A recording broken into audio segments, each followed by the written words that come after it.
जय श्री राम। कैसे हैं आप सब? बढ़िया। वाल्मीकि रामायण के 16वें सर्ग में, बालकांड के 16वें सर्ग में आप सबका स्वागत है, अभिनंदन है। तो इस सर्ग में प्रवेश करते हैं। प्रजापति लोक से आए उन दिव्य महान विभूति ने महाराज दशरथ से कहा कि महाराज, मुझे आप प्रजापति लोक से आया हुआ समझिए, मतलब मैं प्रजापति लोक से आया हुआ हूँ।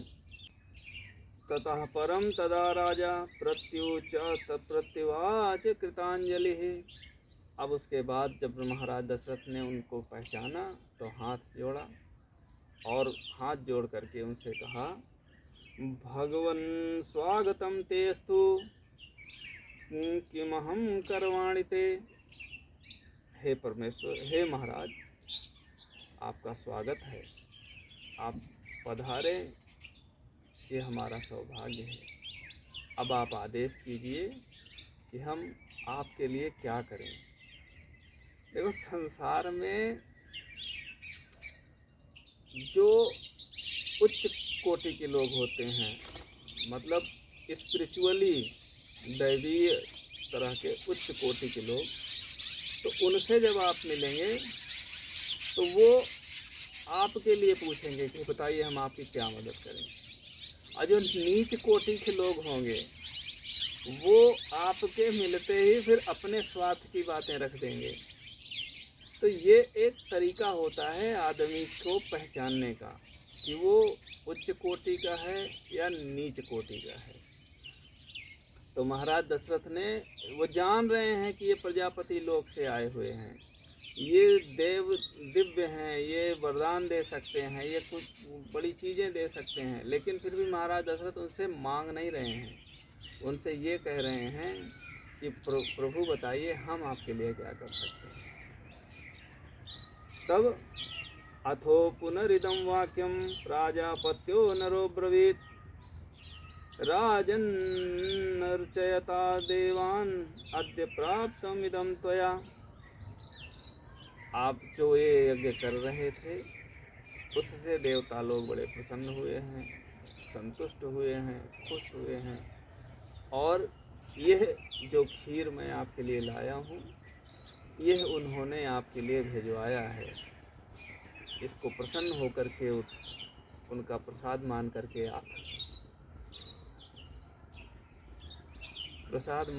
आप इसको स्वीकार कीजिए।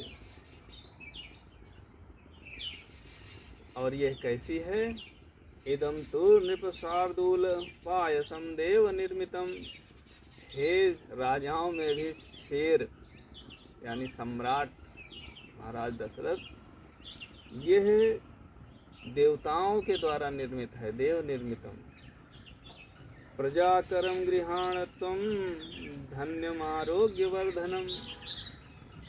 यह आपको संतान देगी, प्रजा देगी, और आप इसको स्वीकार कीजिए। यह आपको धन्य कर देगी और साथ में आरोग्य देगी, सारे रोगों का, सारे क्लेशों का, सारी चिंताओं का नाश करेगी।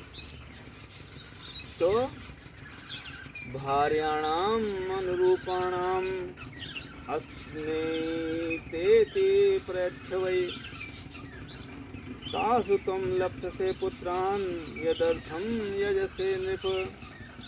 आप जिस कामना से, जिस इच्छा से यज्ञ कर रहे थे, वो इच्छा इस खीर के माध्यम से पूर्ण होगी। आप अपनी पत्नियों को यथोचित रूप में इस खीर को प्रदान कीजिए। तथेति नृपति प्रीता शिरसा प्रतिगृह्यताम् पात्रीं देवान्न संपूर्णां देवदत्तां हिरण्यमयीं।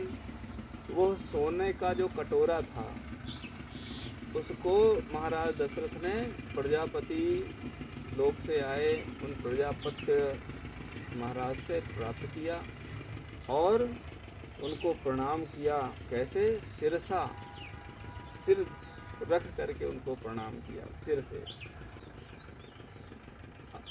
अभिवाद्य च तद्भूतम् अद्भुतं प्रियदर्शनं मुदा परमया युक्तः चकार भी प्रदक्षिणम।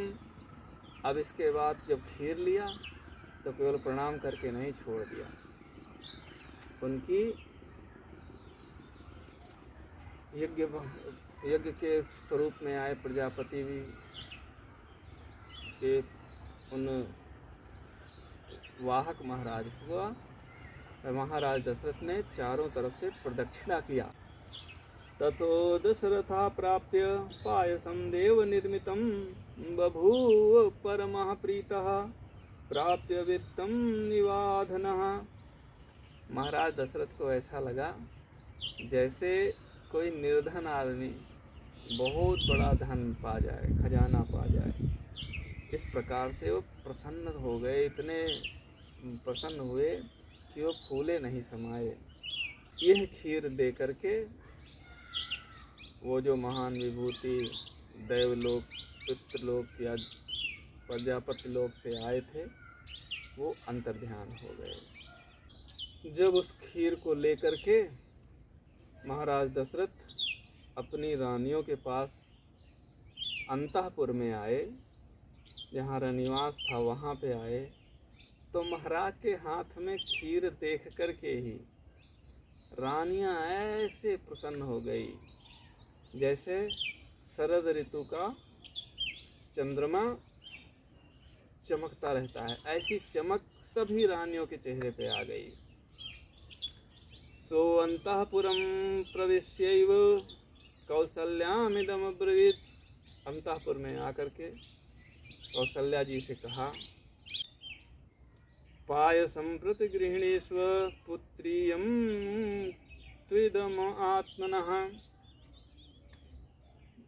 कौसल्या जी, महारानी जी, ये है खीर हमें यज्ञ भगवान के प्रसाद के रूप में प्राप्त हुई है, इसे आप स्वीकार करो। और उस खीर के 2 हिस्से किए, आधा हिस्सा माता कौशल्या जी को दे दिया और जो आधा बचा था उसके फिर 2 हिस्से किए और उसमें से आधे को सुमित्रा जी को दे दिया और फिर जो चौथाई हिस्सा बचा था उस चौथाई को कैकेयी जी को दे दिया। कैकेयी चावशिष्टार्धं ददौ पुत्रार्थ कारणात् प्रददौ चावशिष्टार्धं पायसस्यामृतोपमम् अनुचिन्त्य सुमित्रायै पुनरेव महामतिः एवं तासां ददौ राजा भार्याणां पायसं पृथक। जब वो चौथाई हिस्सा कैकेयी जी को दे रहे थे तो महाराज के मन में एक और विचार आया, तो उस चौथाई हिस्से को भी उन्होंने 2 हिस्से में कर दिया। तो उस चौथाई के आधे हिस्से को कैकेयी जी को दे दिया और थोड़ा सोच विचार करके जो आधा हिस्सा बचा था उसको फिर से सुमित्रा जी को दे दिया। तस्चैवं पायसं प्राप्य नरेन्द्रस्योत्तम स्त्रियः सम्मानं मेनिरे सर्वाः प्रहर्षेदिति चेतसः। सबका मन स्त्रियों का, रानियों का प्रसन्न हो गया। अब आप एक बार सोच के देखो कि अगर आज के समय में ऐसे बंटवारा हो तो कौन स्त्री खुशी खुशी स्वीकार कर लेगी। उसी समय भयंकर युद्ध शुरू हो जाएगा कि उनको आधा क्यों दे दिया, उनको चौथाई क्यों दे दिया, चौथाई के बाद फिर आधा, चौथाई का आधा दे दिया। कैकेयी तो उखड़ ही जाएंगी कि हमको तो चौथाई का भी आधा दिया। लेकिन देखो, हमारा जो हमारी आवश्यकता है वो पूरी होनी चाहिए। बाकी संसार में कितना है हमको उससे मतलब नहीं होता है। आप देखो बोतल में कितना सारा पानी होता है, लेकिन अगर हमें 1 गिलास की प्यास है, हमें 1 गिलास मिल रहा है तो दैट्स इनफ। तो संतोष रखना चाहिए। भगवान केवल दशरथ जी का ही परिवार क्यों चुने? क्योंकि वो उन सभी रानियों में, उन सभी राजाओं में और उन सभी लोगों में वो गुण जानते थे कि इनमें संतोष है, प्रेम है, एक दूसरे के लिए समर्पण है, सच्चाई है, तपस्या है। तो जहाँ ये सब होता है वहाँ पे ईश्वर की कृपा होती है। तो इन बातों से हमें यही समझना चाहिए कि हमें सद्गुणों को अपने पास रखना चाहिए। हमें ये नहीं देखना चाहिए कि दूसरे को क्या मिल गया, दूसरे का वो उसकी अपनी किस्मत है, हमारी अपनी किस्मत है। जो या हमारी अपनी ज़रूरत है, हमारी ज़रूरत हमारी पूरी हो रही है, दैट्स इट। अगले को जितना मिल रहा है वो उसकी किस्मत है। आप खुद देखो, एक साथ लोग पढ़ाई लिखाई करते हैं, किसी की बहुत हाई सैलरी मिलने लगती है, किसी की नहीं मिलती है, किसी को जॉब तक नहीं मिलती है। तो उसके लिए फिर आप क्या कर सकते हो? लेकिन जहाँ आप लड़ने लायक रहते हो वहाँ आप लड़ जाते हो। उस खीर को खा करके महाराज दशरथ की तीनों रानियाँ शीघ्र ही गर्भिणी हो गई और पूरा राजमहल खुशियों से, आनंद से भर गया। ततस्तु राजा पृथ्वीक्षिताः स्त्रियः प्ररूढगर्भाः प्रतिलभ्य मानसः बभूव हृष्टः त्रिदिवे यथा हरिः सुरेंद्र सिद्धर्षिगणाभिपूजितः।